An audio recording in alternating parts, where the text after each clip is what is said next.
Hey everyone, welcome back to the channel where we uncover the hidden histories and controversial connections that shaped modern America.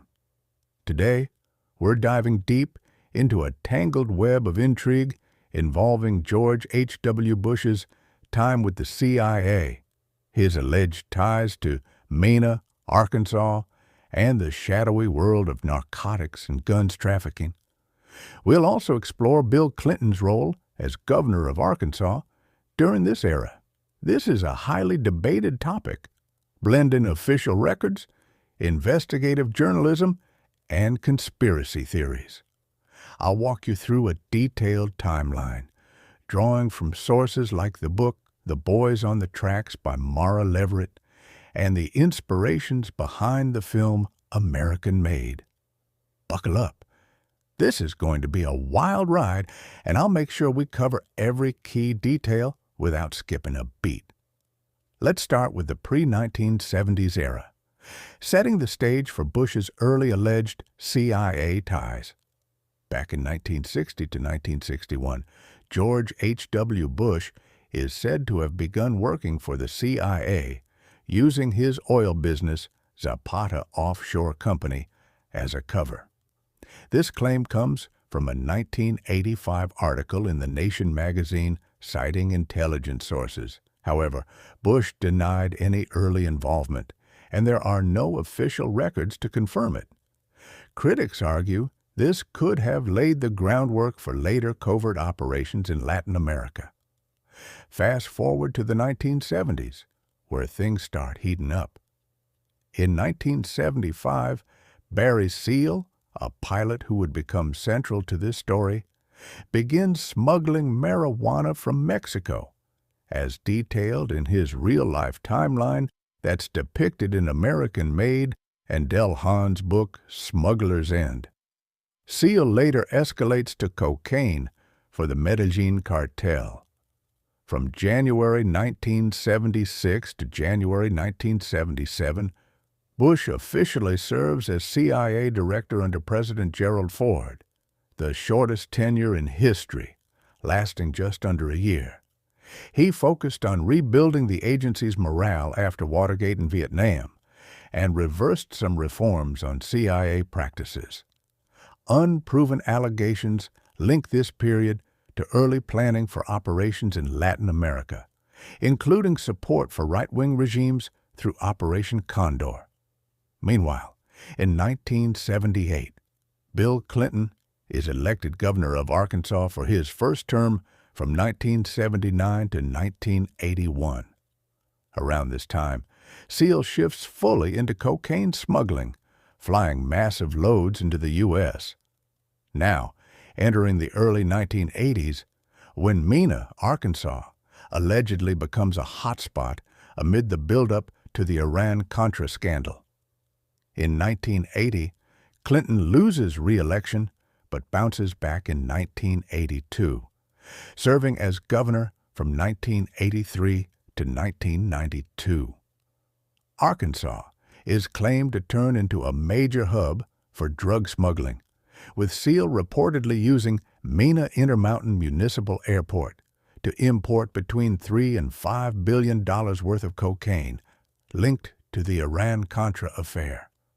In 1981, Bush becomes vice president under Reagan, a role he'd hold until 1989. That same year, Seal gets arrested for smuggling, but turns informant for the DEA in 1983. From 1981 to 1984, Mena Airport is allegedly used by Seal and others for CIA-backed arms shipments to the Nicaraguan Contras, with drugs flowing back in return. Businesses at Mena, like Rich Mountain Aviation, are tied to money laundering, narcotics, and gun smuggling, according to FBI and CIA documents. Allegations suggest Bush, leveraging his CIA background, and Clinton knew about it. A 1994 Wall Street Journal article highlights how investigations were frustrated. The Kerry Committee report from 1989 would later confirm that Contra supporters were involved in drug trafficking. In 1983, SEAL relocates his operations to Mena, and the CIA allegedly installs cameras on his plane to gather evidence against the Nicaraguan Sandinistas. American Made fictionalizes Mena as a CIA-orchestrated hub for SEAL's activities, showing the town experiencing an economic boom from it. By 1984, SEAL is a full DEA informant, flying missions to Nicaragua to photograph ties between the cartel and Sandinistas. The book Compromised, Clinton, Bush, and the CIA from 1994 alleges CIA drug running out of Mena, including training Contra pilots there. Also in 1984, Clinton's brother Roger is convicted of cocaine possession and smuggling. He'd serve time and get pardoned by Bill in 1993. Things peak in the mid-1980s with the full-blown Iran-Contra scandal. From 1985 to 1986, the U.S. sells arms to Iran via Israel to fund the Contras, bypassing Congress. Bush claims he was out of the loop, but admits knowing about the arms for hostages deal. There's no evidence he knew about the diversion of funds to the Contras. Mena is linked as a key hub for Contra arms and drug operations, with SEAL reportedly training Contras there. A former DEA agent has claimed CIA elements facilitated drugs entering U.S. military bases. In February 1986, SEAL is assassinated by Medellin cartel hitmen in Baton Rouge. American Made dramatizes this as retaliation after his informant activities exposed him.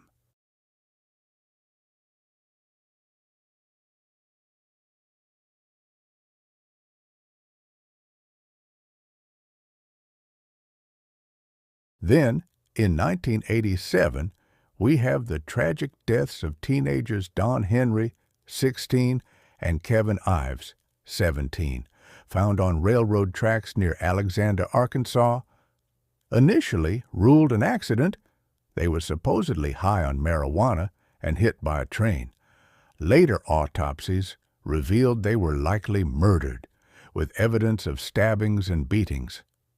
Mara Leverett's The Boys on the Tracks alleges the boys witnessed a drug drop connected to Mena and broader Clinton-era corruption in Arkansas. Prosecutor Dan Harmon, who was later convicted of drug racketeering, is implicated in a potential cover-up. Theories tie this to Saline County drug trafficking, though not directly to Mena, but as part of wider scandals in the state. Moving into the late 1980s and 1990s, investigations ramp up, but so do denials and political fallout. In 1989, the Kerry Committee report confirms drug ties to the Contras but finds no direct CIA orchestration. Bush becomes president that year, serving until 1993. In 1992, Bush pardons 6 Iran-Contra figures, like Caspar Weinberger, effectively ending the scandal. Clinton is elected president the same year.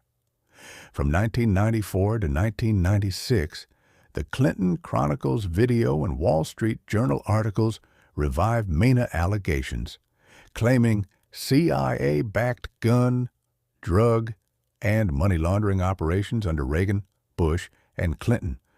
A CIA Inspector General report concludes no CIA involvement in Mena drugs, just routine aviation services and a training exercise. Gary Webb's Dark Alliance series alleges CIA-backed Contra cocaine smuggling into the U.S., igniting major backlash. In 1997, Dan Harmon is convicted of felonies, including drug-related charges. 1999 sees the publication of The Boys on the Tracks, which details the Henry and Ives deaths as potential witnesses to drug ops and criticizes investigations during Clinton's governorship. Jumping to 2016 to 2017, books like Han's Smuggler's End and the film American-Made brings Seal and Mina back into the spotlight, though with some fictional elements, like Seal's family never actually moving to Mina. A deleted scene in the film even implied ties to Clinton. In the 2000s and up to the present, the debates rage on. In 2020, Judicial Watch releases FBI and CIA documents on Mina, showing drug smuggling, but no proven high-level connections. Recent discussions on X from 2023 to 2024 allege Bush and Clinton as part of a crime family linked to Mina's guns for drug schemes, often referencing American-Made and Iran-Contra. Some posts call it all debunked conspiracy theories. To break it down further, let's compare the key aspects in a quick table format. Imagine I'm pulling this up on screen for you. First, on CIA drug trafficking at Mina, evidence for includes the Kerry Report, web series, eyewitness accounts from pilots, and books like Compromised, alleging Contra and CIA drug funding to support anti-communist efforts. Evidence against the CIA IG report and major media investigations find no CIA role, attributing it to private smugglers like Seal. For Bush's ties, as CIA director and VP, he's alleged to have overseen Iran, Contra, and Mina, with Seal's plane equipped with CIA cameras. But Bush denied knowledge, faced no charges, and the pardons are seen as political, not an admission of guilt. On Clinton's ties, as governor, he's accused of protecting Mina operations. His brother Roger's drug conviction and the boys on the track's implications of cover-ups fuel this. Counter: no proven involvement. Investigations cleared high officials despite frustrations, and Clinton denied any cocaine use. These events have fueled enduring theories of a Bush-Clinton crime family, but they lack conclusive proof. Official denials stress no systemic CIA drug operations, while proponents point to suppressed probes. What do you think? Conspiracy or cover-up? Drop your thoughts in the comments below, like and subscribe for more deep dives, and I'll see you in the next video. Thanks for watching.